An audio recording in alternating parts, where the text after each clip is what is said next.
But don't forget that a government shutdown would impact all of us. I mean, do you remember the airports during the last shutdown? After lines like these last week, the TSA is now calling for backup. Around the country, 10% of its employees called off work on Sunday, compared to just 3% on the same day last year. Air traffic controller Tyler Kennard and his wife Becky are facing mounting bills, including regular hospital care for 3-year-old Tucker's immune deficiency disorder. We're real families that need a real paycheck that my husband's working really hard for. 10,500 air traffic controllers watch the nation's skies, but after a month without paychecks, some are joining other government workers at local food banks. At a food bank in Oklahoma City, furloughed air traffic control instructor Iletta Young came for food and to volunteer. I wasn't behind on my bills until the shutdown. Why should I have to take out a loan for something that was not even my fault? Government shuts down this weekend. More than 13,000 air traffic controllers and more than 50,000 TSA officers would be forced to work without pay. They are the real essential workers, and they do not deserve this. Let me bring in Transportation Secretary Pete Buttigieg in this conversation. Secretary Buttigieg, thank you for joining me on a busy night and a busy week. I know there are a lot of preparations probably underway. Could you give us a sense of what the implications of a government shutdown are on a practical level, for example, to air travelers?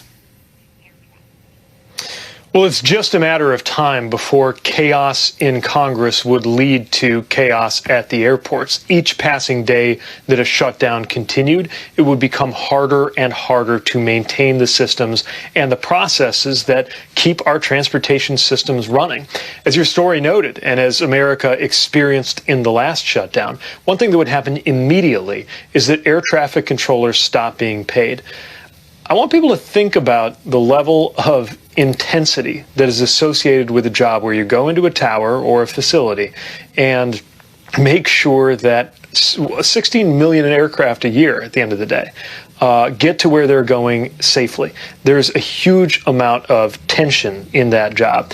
And to come to that job with the added stress of coming from a household where your family doesn't know where your next paycheck is going to come from is unthinkable in terms of, well, I guess it's not unthinkable anymore because this Congress and extreme Republicans in the House conference seem to be willing to let it happen yet again, to force it to happen, really.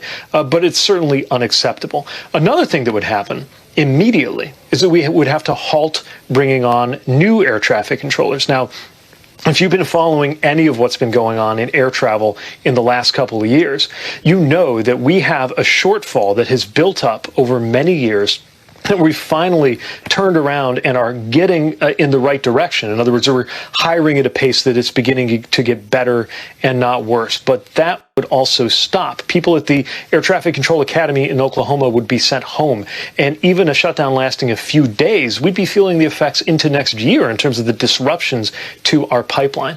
Those are just a couple examples from aviation alone, but across transportation and across this country, a shutdown like this is something that we can't afford. There's no good time for a shutdown, but right now, when we've finally seen air travel delays go and cancellations get back to normal territory, cancellations this year actually below what they were pre-pandemic, and we're fighting to get them even lower than that.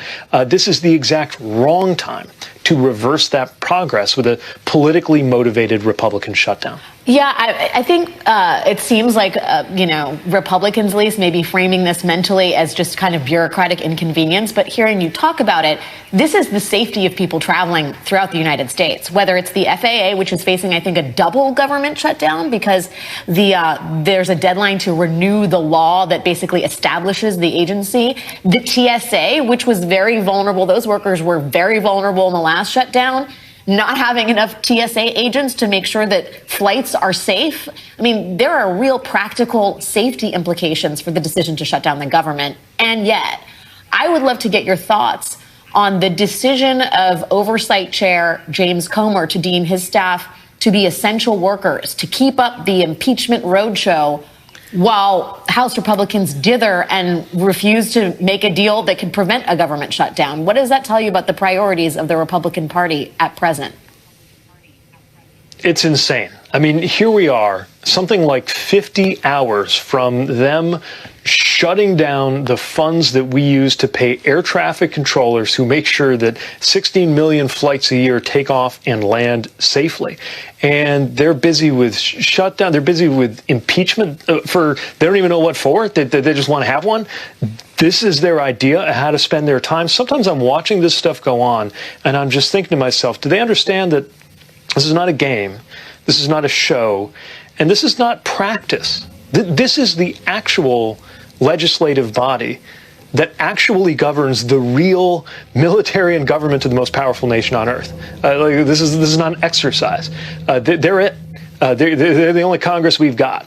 And you've got it dominated now by a group of fringe Republicans who are preventing Speaker McCarthy from being able to invest his time in delivering the deal that he actually made. Remember, the Speaker of the House and the President of the United States already made a deal over how to handle this spending, precisely designed to head off this situation. They made that deal earlier this summer, and now the Speaker can't seem to follow through and deliver it because of these fringe Republicans. By the way, also, some of the same Republicans in the House in those committee rooms who tried to politicize some of the problems they're now making worse. You know, last week I was up on Capitol Hill. I was testifying in the House Transportation Infrastructure Committee. Several of the House Republicans there tried to attack the administration over the East Palestine derailment in Ohio, making no mention of the fact that they are demanding cuts to railroad safety inspections and are threatening the government shutdown in order to get their way. There were representatives who tried to politicize staffing shortfalls in air traffic control. One in particular who I saw on TV this morning saying that he's going to keep taking his paycheck because he doesn't think of himself as wealthy, even though he's actually a millionaire. But he didn't think there'd be a lot of sympathy for federal workers like the air traffic controllers who are about to go without pay because of their actions. And he's somebody else who voted to cut air traffic control earlier this year in the so-called Limit, Save, Grow Act that Speaker McCarthy moved through the House. So it is absolutely upside down in terms of any sense of priorities. We need them to be working on keeping Americans safe and keeping American transportation systems and the rest of our government running.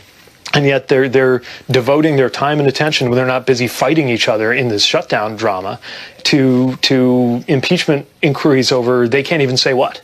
You noted the cuts House Republicans are demanding to rail inspection. I think it would lead to 11,000 fewer miles of rail track inspected by the Department of Transportation next year. That's what House Republicans want as part of all these negotiations.